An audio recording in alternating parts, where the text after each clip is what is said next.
누가복음 4장 31절부터 44절까지 함께 있습니다.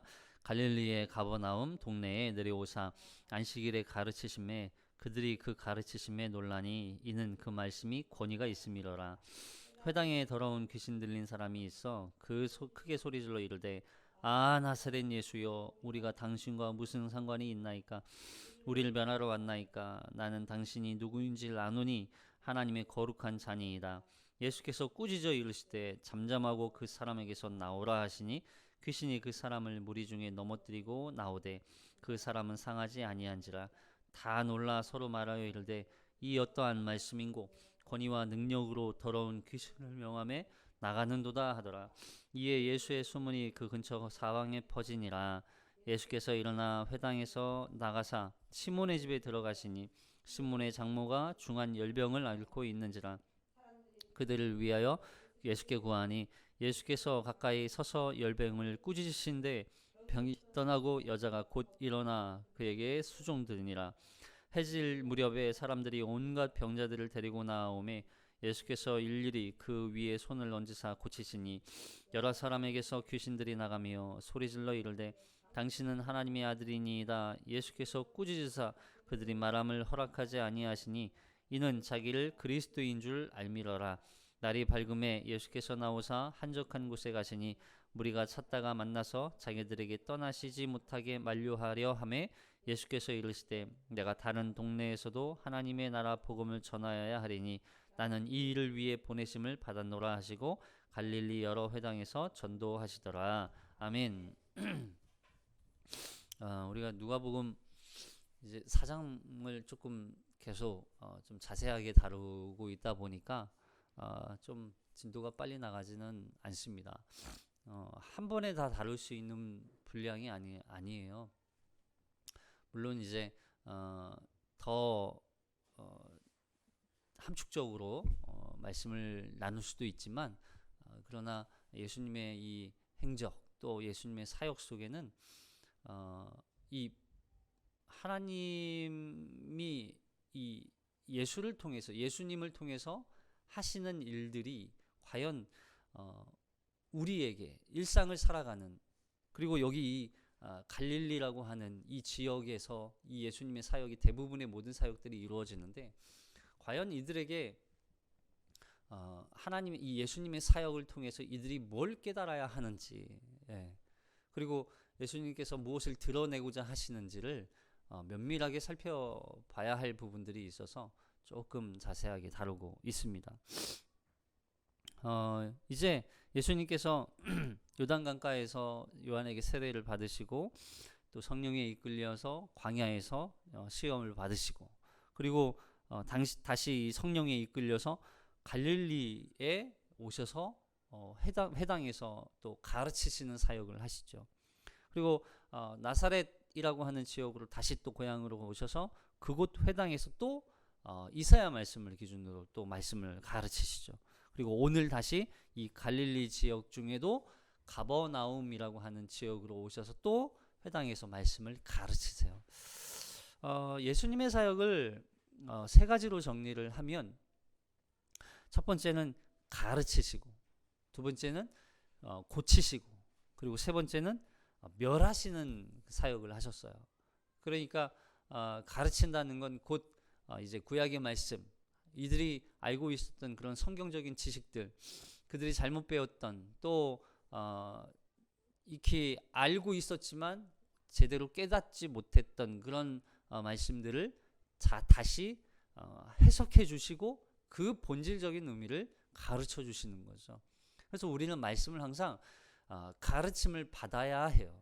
우리가 개인이 깨닫는 말씀도 사실 중요합니다. 그래서 말씀을 읽고 이제 성경을 읽으면서 그 말씀 속에 하나님이 주시는 깨닫는 그런 은혜들이 또 있죠. 그러나 그 성경의 말씀을 본질적인 의미를 알기 위해서는 가르침을 받아야 해요. 그리고 고치는 사역을 하시죠. 고친다. 어떤 걸 고칠까요? 여기서는 주로 이제 예수님의 사역은 병자들을 고치시죠. 단순히 병이 아니라는 거예요. 고친다는 건 그냥 육체의 어떤 질병만 고침을 받는다는 그런 의미가 아니라는 거죠. 그런 의미였다면 예수님은 그냥 의사들에게 맡겨도 됐을 거예요. 그러나 그 당시에 질병을 고치지 못하는 그 수많은 의사들의 그 치료에도 불구하고 예수님이 고친다는 건 그 질병이 단순히 육체적인 문제가 아니라는 걸 보여주는 거죠. 그리고 이제 멸하시죠. 뭘 멸하세요? 귀신을 쫓아내세요. 그리고 마귀들을 멸하시는 거예요. 여러분, 이 멸한다는 것도 그냥 단순히 귀신 들리는 사람을 내쫓아주는 게 아니죠. 그런 단순한 의미가 아니죠. 그 안에 이 신학적 그리고 영적인 의미, 또 그 예수님께서 이 귀신들 가운데 있는 역사하는 그 모든 권세를 예수님이 다 멸하시고 진정한 주인의 자리를 찾아주시는 그런 의미를 담고 있는 것이죠. 그래서 예수님의 사역은 항상 가르치시고 그리고 고치시고 또 멸하시는 사역을, 사실 예수님의 사역 속에서 이 사역을 통해서 우리가 참된 이 가르침을 받아야 하고 또 우리가 고침을 받아야 하고 그리고 우리를 사로잡고 있었던 또 우리가 사로잡혀 있었던 그런 영적인 또 세상적인 그 모든 또 질병 면에서도 마찬가지죠. 그것으로부터 우리를 건져야 하는 그래서 구원이라고 하는 것을 우리에게 허락해 주신 그 놀라운 그 사역을 통해서 우리가 구원받았음을 깨닫게 되는 것입니다. 누가가 이 글을 쓰면서 사실 말씀을 전혀 모르는 사람들에게 이 글을 쓰는 게 아니에요. 이 누가가 복음서 이 글을 쓰면서 대상들은 대부분 어떤 과정에서든 또 어떤 이 살아오면서 어떤 환경에서든 말씀을 어느 정도는 알고 있었던 사람들에게 이 이야기를 하는 거예요. 왜 그러냐면 예수님이 가시는 곳곳마다 무엇이 있었어요? 회당이 있었어요. 회당이. 나사렛에도 회당이 있었고 또 여기 가버나움에도 회당이 있었고, 그러니까 회당은 당시에 마을마다 이제 회당이 있었는데 그 마을 회당에서 이제 율법학자나 서기관들이나 또 이제 바리새인과 같은 사람들이 말씀을 계속 가르쳐 줬어요. 그래서 예수님이 말씀을 가르친 곳이 항상 회당이죠. 왜냐하면 그곳에 말씀을 배우기 위해 모인 사람들이 많이 있었다는 거예요. 회당은 당시에는 성경을 공부하는 곳이었던 거죠. 그래서 그런데 이 예수님이 가르치시는 이 말씀을 듣고 다 놀래죠. 놀래요. 여기 32절에 그들이 그 가르치심에 놀라니 이는 그 말씀이 권위가 있음이로라. 왜 놀랐을까요? 그냥 새로운 말씀을 전해줘서 놀란 거예요? 아니에요. 그들이 전에도 다 익히 들어왔고 또 익히 알고 있었던 그런 성경 내용이었는데 그 말씀의 본질을 다시 한번 예수님이 가르쳐 주시는 거예요. 당시 이 회당에서 바리새인들이나 또 율법학자들이 이 말씀을 전하는데 어떻게 말씀을 전했냐면 과거의 스승들, 그죠? 선배 이 바리새인들 또 율법학자들 이런 사람들이 전해줬던 전승으로 내려왔던 그 이야기를 그냥 전해주었어요. 그러니까 성경의 본 의미라기보다는 선배들이 이렇게 전해줬으니까 스승들이 이렇게 전해줬으니까 그걸 그대로 답습해서 그냥 전해주는 거예요. 그러니까 말씀의 본 뜻과는 조금 전혀 다른 해석들이 있음에도 불구하고 그들은 그걸 전해주고 또 거기에 무엇을 더해요? 그들의 그 전통과 또 하나의 어떤 그 규례들을 만들어서, 그래서 율법이 600 몇 가지가 되잖아요. 그러니까 이것들을 다 이 백성들에게 또 말씀을 듣는 그 자리 회당에서 이걸 가르치는 거예요. 그러니까 사람들이 그 말씀을 들으면서 다 항상 느끼는 게 이거였던 거예요. 바리새인들은 마치 자기네들은 또 그 말씀을 또 지키면서 살아가는 것처럼 떳떳하고 자랑하면서 우리는 이렇게 산다, 너네도 이렇게 살아야 한다. 그런 어떤 윤리적이고 율법적인 설교를 하고 있었던 그들에게 예수님이 전하는 이 가르침은 어떤 말씀이었어요? 자, 예수님은 그 기록된 말씀의 진짜 본래의 의미, 그리고 그 말씀의 정확한 뜻을 이들에게 전해주는 거죠. 누구의 이야기예요? 바로 하나님의 말씀의 이야기를 전해주는 거예요. 사람이 전해준 이야기를 하는 게 아니라 하나님의 말씀을 전해주는 거예요. 그래서 예수님은 그 말씀이 육신이 되어 이 땅에 오신, 그래서 예수님이 가르치는 건 곧 예수 그 자신에 대해서 가르쳐 주는 거죠. 누군가에 의한, 누구의 의견을, 누구의 가르침을 전해주는 게 아니라 예수님 자신에 대해서 이들에게 가르쳐 주는 거죠. 누가는 이미 구약의 말씀을 잘 알고 있는 사람들에게 이 글을 쓰는 거죠. 그래서 한 가지예요. 바로 구약에서 증거하고 있는 메시아가 바로 예수다 하는 걸 가르치는 거예요. 성경에서 그렇게 메시아 또 구원자가 올 거다, 또 이들에게 진정한 소망으로 이끌 사람이 올 것이다, 그 사람이 누구다? 예수다라고 하는 걸 누가가 증거해주고 있는 거죠. 그래서 성경이 말하는 예언들, 또 선지자들을 통해서 전해진 그 예언들이 바로 예수 그리스도라는 것을 전해주는, 그걸 또 확인시켜주는 거예요. 오늘 본문에서도 여러 가지 사건들이 있는 것 같지만 누가는 예수님께서 가르치시고 고치시고 멸하시는 일들을 통해서 예수님이 구원자, 메시아라는 걸 보여주는 거죠. 여러분, 이렇게 전하는, 이렇게 얘기했던 똑같은 가르침을 가르쳤던 회당에서 바리새인들이나 또 율법학자들이나 이 사람들은 항상 어떤 거였어요? 율법적인 거였어요. 삶으로 보여주는 게 없었다고요. 지식적인 어떤 지식으로만 전해주는 그런 설교였다고요. 가르침이었다고요. 근데 예수님이 전해주는 건 예수님 자신에 대한, 그리고 예수님이 살아왔던 그 삶의 그 모든 걸 가르쳐 주시는 거죠. 예수님은 자신을 가르쳐 주는 거예요. 예수님의 구원과 그 복음을 자신의 삶으로 보여주시는 거예요. 그래서 가난한 자에게 다가가고 소외된 자들에게 다가가고 또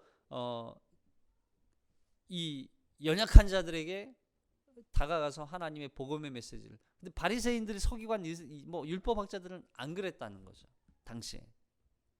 자, 그러면서 예수님께서 이 가르치시는 사역을 통해서 깨닫게 하세요. 단순히 지식으로만이 아니라, 성경을 지식으로 아는 것이 아니라 삶에서 우리의 삶과 부딪히는 거예요. 지식과 삶이 부딪혀야 돼요. 왜냐하면 성경은 우리의 삶을 변화시킬 수밖에 없어요.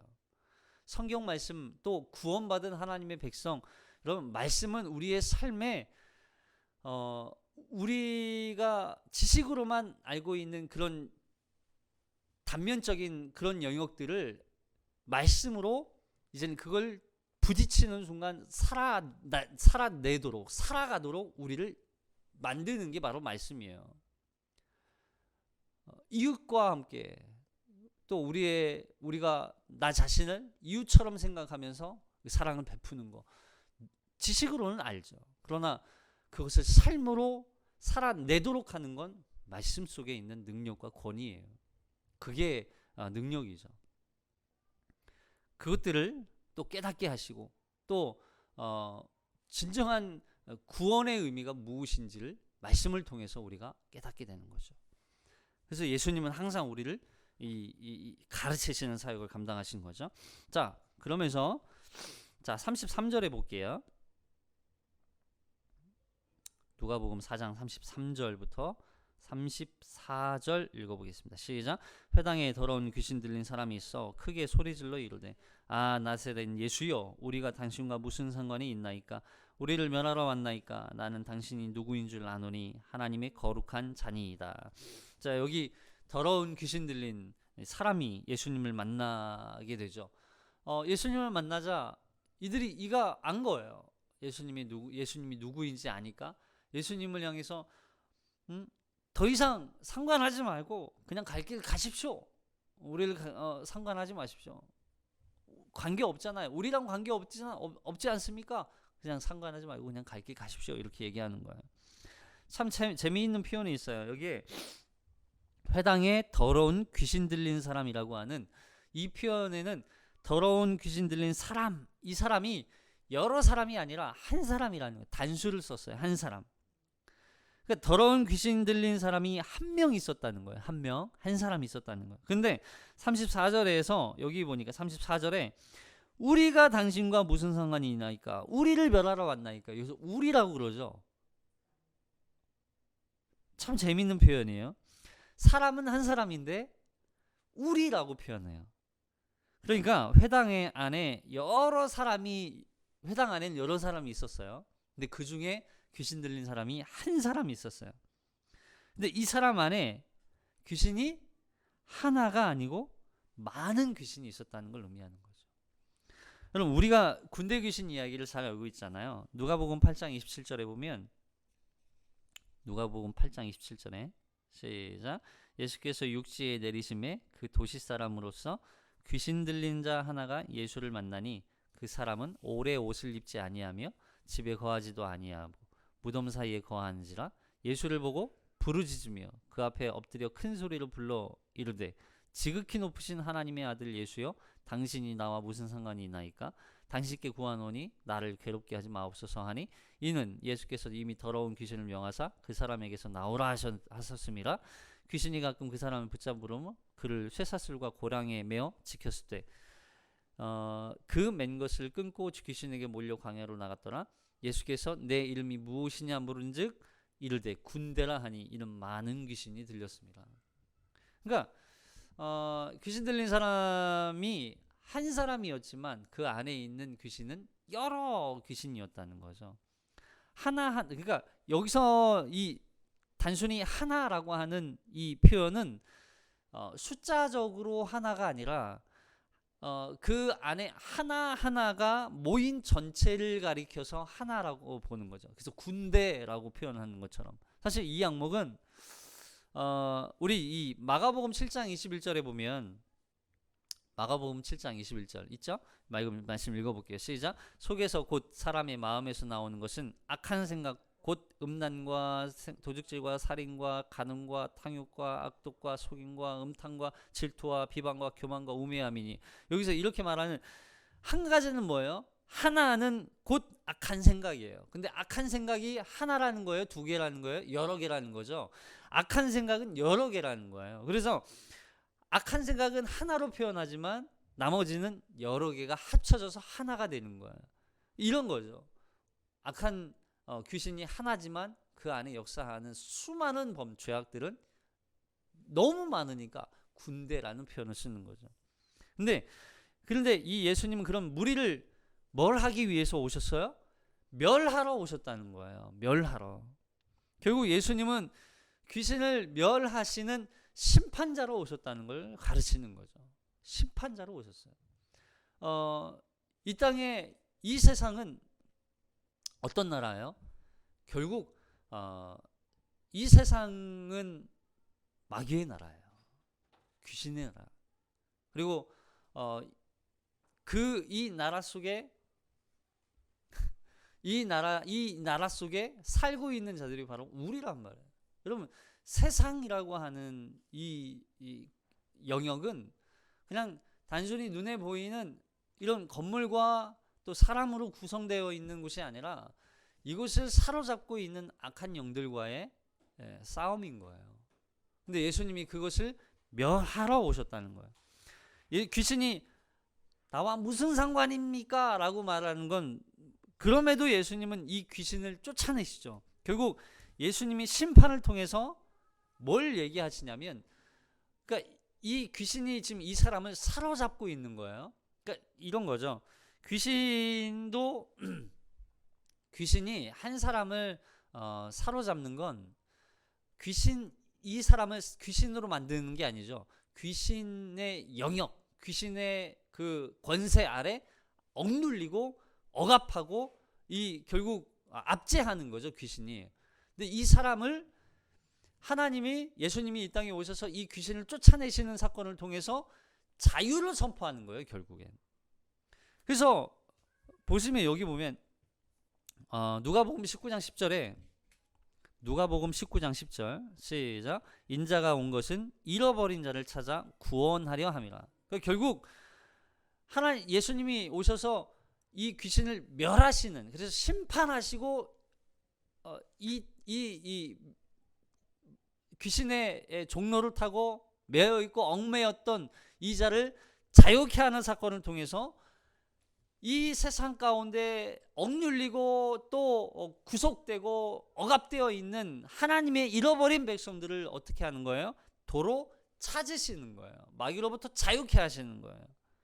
예수 하나님의 백성으로 다시 찾아내는 거예요. 그래서 잃어버린 자를 하나님이 찾아서 구원하신다는 거죠. 그러면서 여기 귀신도 예수님이 누구인지 알아요, 몰라요? 알아요, 이미. 지금 귀신을 향해서 뭐라고 부르냐면 이 더러운 귀신이라고 불러요. 더러운 귀신. 그리고 예수님을 향해서는 하나님의 거룩한 자라고 말해요. 더러움과 거룩은 함께 공존할 수가 없죠. 공존할 수가 없어요. 빛과 어둠은 공존할 수가 없는 거예요.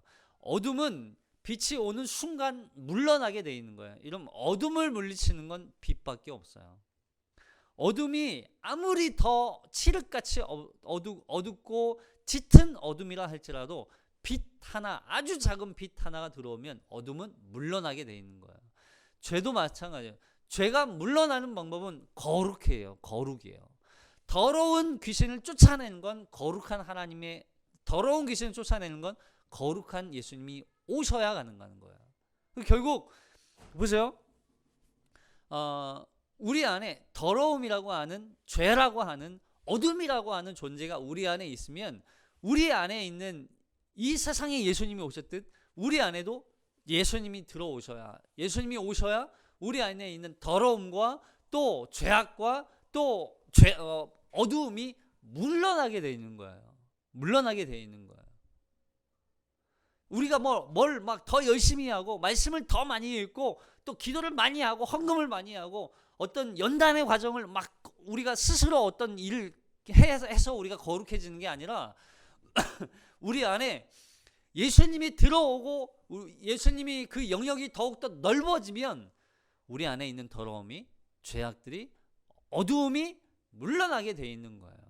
우리의 노력이 아니라고요. 그래서 예수님이 우리 안에 오시도록 우리 안에서 예수님이 계속 우리의 영역을 더욱더 확장시키도록 우리의 영역을 넓혀드리는 거, 인정해드리는 거. 그래서 점점 우리는 예수의 사람으로 더욱 예수의 사람으로 변화되어지고 예수가 우리의 삶을 이끌어가고 예수님이 우리를 살아내도록 우리 안에서 역사하실 때 우리는 거룩해질 수 있는 거예요. 여러분, 자꾸 우리가 오해해요. 뭐냐면 더러운 귀신과 하나님의 거룩한 예수님이 서로 이렇게 대치되어 있는 것처럼, 우리 뭐 그런 사진이 있잖아요. 한편에는 마귀가 막 으르렁거리고 있고 한편에는 예수님이 이 마귀를 대적해서 바라보고 있는, 그런 마치 예수님과 마귀가 대치되어 있는 것처럼 보인다, 그런 표현을 한단 말이에요. 전혀 그렇지 않아요. 여러분, 예수님은요 이 마귀를 이미 멸하신 걸 아는 거예요. 마귀가 뭐라고 그래요? 귀신도 알고 있어요. 자기가 이미 멸망당했다는 걸 알고 있어요. 멸하러 왔나니까. 이 표현은 뭐 한번 싸워보자, 내가 멸망을 당하나 안 당하나, 예수 나하고 한번 싸워보자, 이런 표현이 아니에요. 이 마귀는요 이미 자기가 멸망당한 걸 아는 거예요. 아는 거예요. 근데 물론 이렇게 볼 수도 있어요.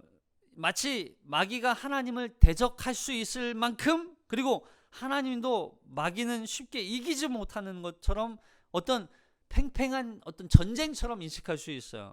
그러나 그렇지 않아요. 여기 귀신이 예수님을 보고 말하면 뭐라고 말하냐면 우리를 멸하러 왔나이. 이미 멸망당했다는 거죠. 이미 멸망당했어요. 예수님이 이 땅에 오심으로 말미암아서 이 세상 악한 이 세상의 권세를 이미 예수님이 멸하셨다는 걸 보여주는 거예요. 이미 마귀는, 이 귀신은 패배했어요. 이미 아무것도 힘을 쓸 수 없는 거예요.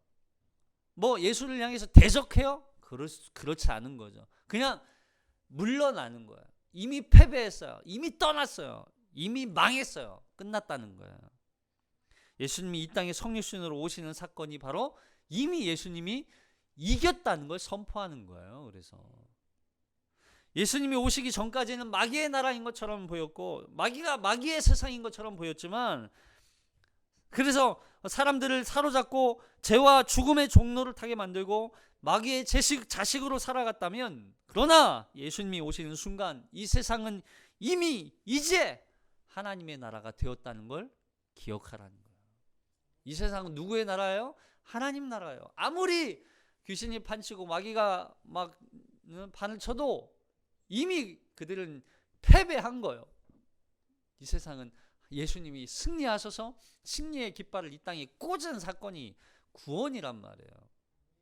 그 구원을 우리가 받고 있냐, 그 구원을 누리고 있냐는, 우리 두려워하지 말라는 거예요. 두려워하지 말고, 걱정하지 말고, 염려하지 말고, 예수님이 이미 승리하신 그 승리의 기쁨을 예수와 함께 누리라는 거예요. 마귀가 우리를 사로잡아요. 그러나 우리를 상하게 할 수는 없어요. 그리고 이미 예수님이 그 마귀를 멸하셨기 때문에 그는 이미 패배한 거나 마찬가지라는 거죠. 이미 예수님이 이기셨어요. 아멘. 자, 그리고 말하세요. 35절에 보니까 이 귀신을 향해서 잠잠하라 이렇게 말해요. 잠잠하라. 누가복음 4장 35절 읽어볼게요. 시작. 예수께서 꾸짖어 이르시되 잠잠하고 그 사람에게서 나오라 하시니 귀신이 그 사람을 무리 중에 넘어뜨리고 나오되 이 사람은 상하지 아니한지라. 잠잠하라 그래요. 잠잠하라. 조용히 해. 조용히 해. 닥쳐. 이런 거랑 똑같아요. 귀신을 향해서. 이 귀신이 뭐라고 했어요? 예수님을 향해서 나사렛 예수여, 우리가 당신과 무슨 상관이 있나이까? 이 말을 하면서 우리가 아무 상관없는 우리를 그냥 가만히 놔둬달라는 거예요. 많은 사람들 앞에서 지금 귀신이 외치고 있는 거죠. 회당에 많은 사람들이 지금 모였어요. 회당에서 많은 사람들이 모여있는 이 현장에서 귀신이 지금 예수님을 향해서 말하는 거예요. 나사렛 예수여, 나사렛 예수여. 많은 사람들 앞에서 예수님의 정체를 밝히고 있는 거죠. 예수님이 누구예요? 나사렛 예수요. 우리를 멸하러 왔나이까? 귀신을 멸하기 위해서 오신 예수? 나사렛 예수? 당신이 누구인 줄 압니다. 귀신도 아는 이 예수? 이 정체가, 예수님의 정체가 이 귀신을 통해서 드러내고 나타났어요. 예, 마귀의 말이 틀렸기 때문에 예수님이 마귀를 향해서, 귀신을 향해서 잠잠하라 꾸짖으신 게 아니에요. 귀신이 옳은 말을 했어요. 다 맞아요. 예수님이 누군지 알잖아요. 하나님의 아들이고 나사렛 예수고 또 귀신을 멸하기 위해서 오셨고 구원하기 위해서 오셨어요. 근데 예수님은 그 마귀를 칭찬하지 않으세요. 그래, 내가 나사렛 예수며 하나님의 아들이다. 너 잘 알고 있구나. 라고 칭찬하지 않으세요. 오히려 마귀가 알고 있는 것을 꾸짖으세요. 뭘 잘못했어요? 마귀가? 그냥 예수 앞에 있었고 예수를 향해서 나사렛 예수요, 우리를 멸하실 예수요, 우리를 구원할 예수요 라고 얘기한 것 뿐인데 마귀가 예수님이 귀신을 향해서 꾸짖는 거예요. 마귀가 많은 사람들 앞에서 예수님의 정체를 드러낸 게 왜 잘못일까? 예?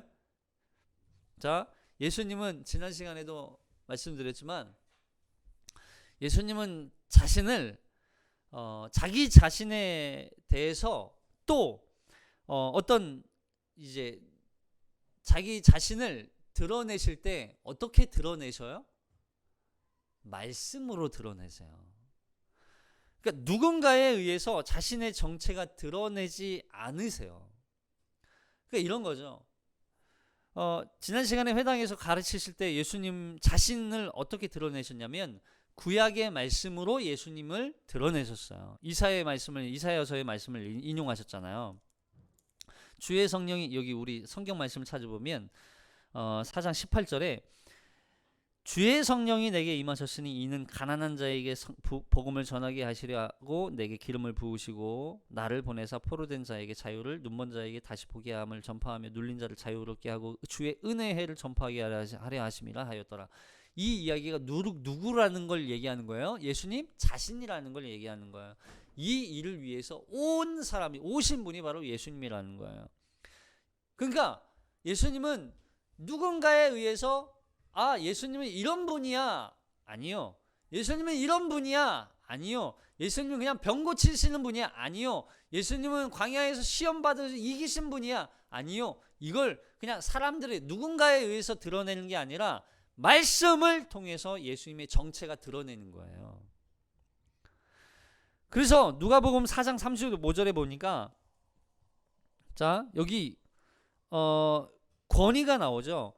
다 놀라 서로 말하며 이르되 이 어떠한 말씀인고 권위와 능력으로 더러운 귀신을 명함에 나가는도다. 권위가 어디서부터 나오는 거예요? 말씀에서 나온 거예요. 예수님의 권위는 말씀이었기 때문에, 그분 자체가 말씀이었기 때문에 권위가 나오는 거예요. 그래서 예수님의 권위와 능력이 나타날 수 있었던 게 바로 말씀 때문이었던 거예요. 예수님의 권위와 능력이 하나님의 말씀으로부터 나온 거예요. 예수님의 어떤 말이 아니라, 예수님의 또 누군가에 의해서 드러난 말이 아니라 예수님 자체가 말씀이었기 때문에. 그래서 하나님의 말씀으로부터 권위와 능력이 나타나니까 소문이 점점 커지기 시작하는 거죠. 그래서 예수님에 대한 소문이 처음에는 헛소문, 뜬소문이었다가 점점 그 소문이 말씀을 통해서 실제 사실이 되니까 사람들이 그 예수 그리스도에 대한 그 소문이 곧 사실이 진짜 예수구나, 구원자구나, 메시아구나 라고 하는 게 드러내게 되는 거예요. 여러분, 우리가 이 땅에서 그리스도인으로 살아갈 때 우리의 정체를 어디서 찾아요? 너 어떤 사람이야? 너 누구야? 라고 말할 때 우리는 나는 누구야? 라고 말할 수 있는 근거가 어디에서부터 오는 거예요? 말씀으로부터 오는 거예요.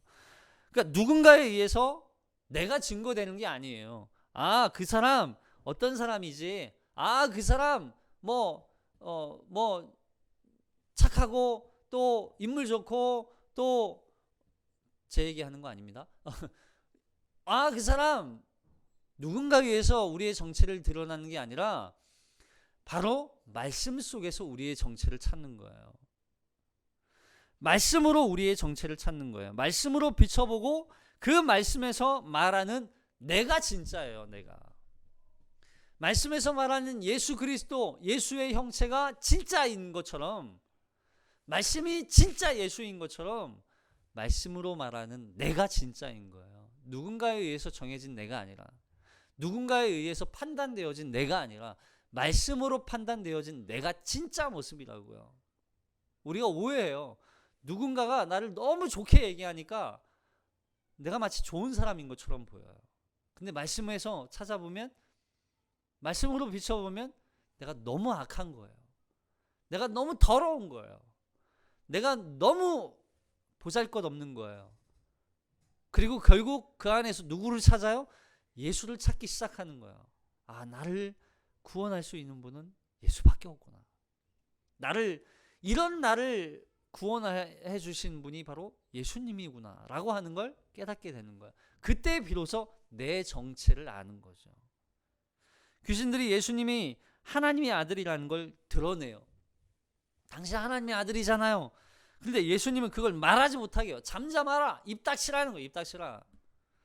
귀신들, 마귀들에 의해서 예수님이 그리스도라는 걸 드러내지 않도록 하세요. 예수님의 정체는 무엇으로만 드러낼 수 있는 거예요? 말씀으로만 드러낼 수 있는 거예요. 성도의 정체는 하나님의 말씀에 의해서 정해지는 거예요. 근데 보세요. 여기 마귀에 의해서 예수님의 정체가 드러나지 않고 말씀에 의해서 드러난 결과가 무엇일까요? 바로 십자가의 길이에요. 마귀는 예수님의 정체를 드러내서 결국 예수님이 하나님의 아들로서만 존재하게 만드는 거예요. 무슨 얘기냐면 우리가 계속 그랬잖아요. 마귀의 시험의 그 특징 중에 하나가 뭐냐면 마귀는 예수님이 하나님의 아들인 걸 알아요. 왜냐면 봤잖아요. 마귀도 이미 알고 있어요. 아, 그치. 이 예수가 하나님의 아들이야. 그런데 뭐가 되지 못하게 만드는 거예요? 사람의 아들이 되지 못하게 만드는 거예요. 왜냐하면 이 땅에 오셔서 예수님이 십자가에 달려 죽으셔서 결국 희생 제물로서 영원한 대속 제물이 되시기 위해서 오셨는데 그걸 못하도록 막기 위한 방법인 거예요. 그러니까 마귀는 지금 여기서도 마찬가지예요. 결국 예수님이 십자가의 길, 고난과 박해의 길, 이 십자가로 인해서 이사야서에서 말씀하셨던 그 희년을 완성하지 못하도록 만들기 위한 마귀의 전략이었던 거예요.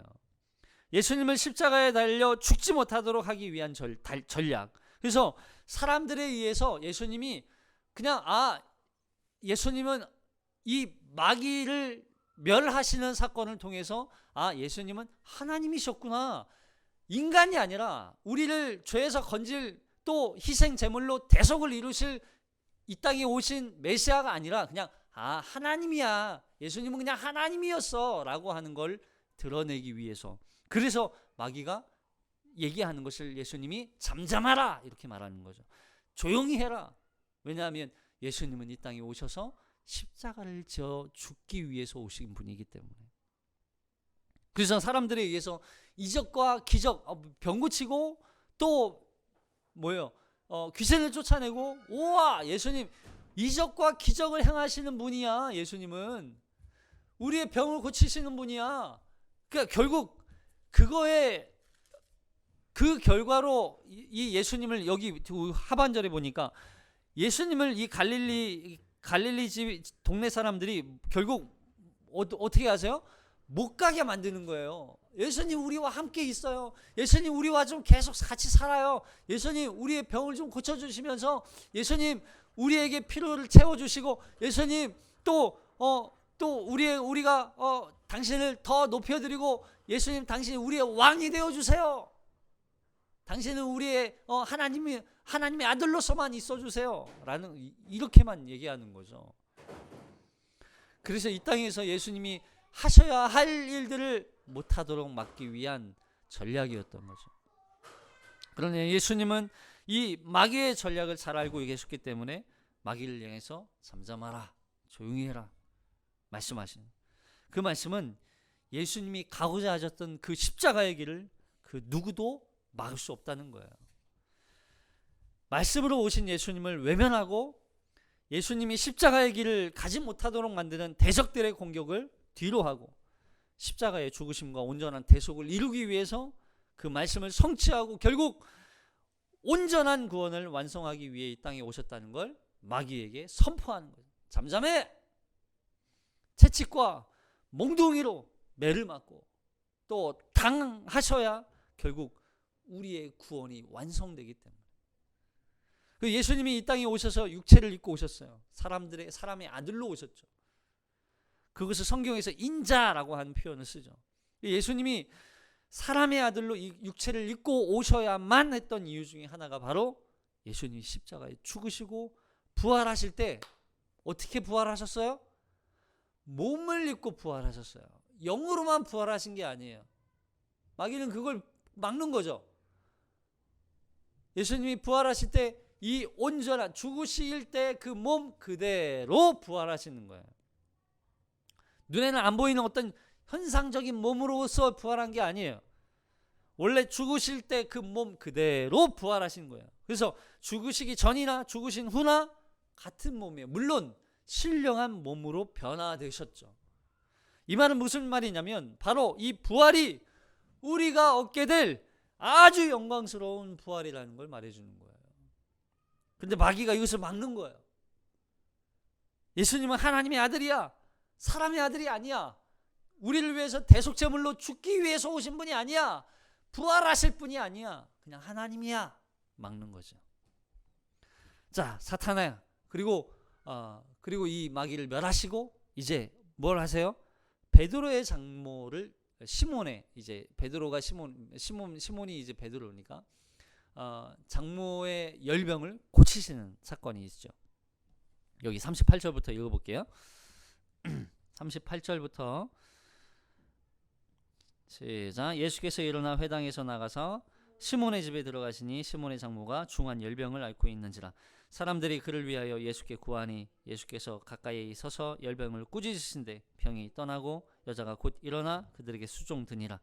해질 무렵에 사람들이 온갖 병자들을 데리고 나오매 예수께서 일일이 그 위에 손을 얹으사 고치시니 여러 사람들에게 귀신이들이 나가며 소리질러 이르되 당신은 하나님의 아들이니이다. 예수께서 꾸짖으사 그들이 말함을 허락하지 아니하시니 이는 자기를 그리스도인 줄 알미러라. 날이 밝음에 예수께서 나오사 한적한 곳에 가시니 무리가 찾다가 만나서 자기들에게서 떠나시지 못하시게 만류하려 하며 예수께서 이르시되 내가 다른 동네들에서도 하나님의 나라 복음을 전하여야 하리니 나는 이 일을 위해 보내심을 받았노라 하시고 갈릴리 여러 회당에서 전도하시더라. 아멘. 이 시몬의 장모의 열병을 고치신 사건을 마가복음에서는 조금 다르게 기록하고 있어요. 다 읽어볼게요. 시작. 시몬의 장모가 열병으로 누워 있는지라 사람들이 곧 여자에게 대하여 예수께 여짜온데 나아가서 그 손을 잡아 일으키시니 열병이 떠나고 여자가 그들에게 수종드니라. 그래서 누가복음에서는 39절에 예수께서 가까이 서서 열병을 꾸짖으시는데 병이 떠나고 여자가 곧 일어나 그들에게 수종드니라. 그냥 열병을 향해서 꾸짖으시죠. 꾸짖기만 하세요. 근데 마가복음에서는 손을 잡아 일으키시니 열병이 떠났다고 그래요. 그러니까 이거는 이제 그 누가 맞냐 틀리냐 이게 아니라 둘 다를 행했어요. 네? 둘 다 행했어요. 근데 어떤 포커스, 어떤 관점으로 이 말씀을 기록했냐가 중점인 거예요.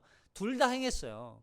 예수님이 이 시몬의 장모의 손을 잡으면서 일으키면서 또 말로는 열병을 꾸짖으면서 고치신 거예요. 자, 근데 보세요. 시몬의 장모의 열병을 고치시는데 해질 무렵 안식일은 끝나는 시간이에요. 그리고 이 해질 무렵이라고 하는 시간이 안식일이 끝난 시간이라서 사람들이 이 안식일이 끝나니까 너도 나도 막 모든 사람들이 다 병자들을 데리고 나오는 거예요. 예수님은 그 병자들에게 일일이 그 위에 손을 얹으셔서 고치시죠. 자, 열병을 앓았다는 건 이런 거예요. 귀신 들렸다는 표현도 사람이 귀신이 됐다는 게 아니라 귀신의 어떤 사로잡힌 상태, 그죠? 그래서 귀신에 의해서 조종당하고 억압당하고 자기가 뭐 하고자 해서 이렇게 막 귀신 들린 행동을 하는 게 아니잖아요. 귀신에 의해서 어떤 억압된 상태, 그 결박된 상태라는 걸 표현하는 거죠. 열병도 마찬가지예요. 예수님이 이 귀신을 향해서 꾸짖으실 때는 이 귀신을 인격적으로 대합니다. 인격체로 대해요. 근데 열병은 인격이 없잖아요. 그냥 비인격체잖아요. 하나의, 그럼에도 불구하고 예수님은 이 열병이나 또 이 귀신 들린 것을 하나의 인격체로 봐요. 무슨 말이냐면 사람에게 열병으로 사로잡아서 귀신이 열병이든 사로잡아서 위협을 가하는 하나의 존재로 인식하는 거예요. 열병이 사람을 사로잡아서 이 열병으로 인하여서 목숨이 위태로운 상태가 될 만큼 아주 위협적인 상태로 이제 이해를 하는 거죠. 그래서 그 위협을 가하는 존재, 하나의 존재로서 인식을 하는 거예요. 그래서 꾸짖으시죠. 나중에 예수님이 바다도 꾸짖으세요. 바다는 무슨 존재예요? 그냥 물이잖아요. 근데 하나의 인격체인 것처럼 꾸짖으신단 말이에요. 이처럼 예수님은 이 세상의 권세로부터 억압받고 포로되고 또 자유함이 없는 아주 연약한 자들, 그런 포로되어 있는 하나님의 백성들을 참된 자유를 선포하기 위해서 이 땅에 오신 거예요. 이해되세요? 당시에는 질병을 그냥 죄의 결과라고 생각했어요. 그래서 여기 일어나라고 하는 단어가 무슨 의미를 가지고 있냐면 부활이라고 하는 의미를 가지고 있어요. 부활을 상징하는 거예요. 그러니까 열병에 사로잡혀서 죽음의 권세 아래 그냥 놓여 있어서 그냥 죽음만 기다리고 있는 아주 절망적인 포로되어 있는, 죽음에 포로되어 있는, 죄에 포로되어 있는 이 여인을 죄와 죽음으로부터 다시 부활이라고 하는 새 생명을 주심으로 말미암아 이 여인을 새로 새 생명을 허락해 주시는 거예요. 이게 바로 부활이죠. 그러니까 단순히 죄로부터, 그러니까 병으로부터, 질병으로부터 고치는 사건은요, 그냥 이 뭐 죽음으로 생명 연장 받았구나 이런 뜻이, 이런 의미가 아니에요. 그냥 병 고침 받았다는 그게 끝이 아니에요. 부활의 의미를 가지고 있는 거예요. 그래서 예수님이 말씀과 이 어떤 터치, 만지심을 통해서 고치시는 거죠. 말씀은 뭐예요? 곧 진리죠. 그러니까 진리와 곧 예수님이 이 만지시는 사건을 통해서 막힘과 또 억압과 자유함이 없는 그들에게 참된 자유를 허락해 주는 거. 그래서 이런 말씀이 있잖아요. 요한복음 8장 32절에 진리를 알지니 진리가 너희를 자유롭게 하리라. 진리가 있을 때, 진리가 선포될 때, 그리고 그 진리와 함께 예수님이 고치는 사역을 통해서 우리가 어떻게 되는 거예요? 자유를 얻게 되는 거예요. 우리를 죄와 영원한 죽음으로부터 자유케 하시기 위해서 복음의 말씀과 그 치유의 손으로 우리에게 참된 자유와 부활의 생명을 주시기 위해서 오신 분이 바로 예수님이에요. 그리고 구원받았다라고 말할 때 그 구원은요, 단순히 천국 간다는 게 아니에요.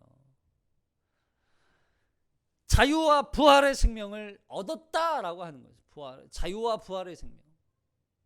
이 땅 가운데 수많은 죄와 또 질병과 또 마귀에게, 귀신에게 억눌림 당하고 있는 이들을 예수님이 오셔서 참된 자유를 허락해 주시고 우리를 하나님의 그 나라의, 하나님 나라의 백성이 되게 하시고 또 영원한 하나님의 나라에서 부활의 생명체로 영원한 삶을 살 수 있도록 우리에게 은혜를 베풀어 주신 그 구원을 누리는, 그 구원에 참여한 자, 이 땅에서 죄와 죽음의 종로로 타던 우리를 그 영원한 부활의 세계로 우리를 초대하신 분이 바로 예수님이에요. 그 구원을, 그 부활의 영원한 생명을 누리는 한 주가 되시기를 주님의 이름으로 축복합니다. 기도하겠습니다.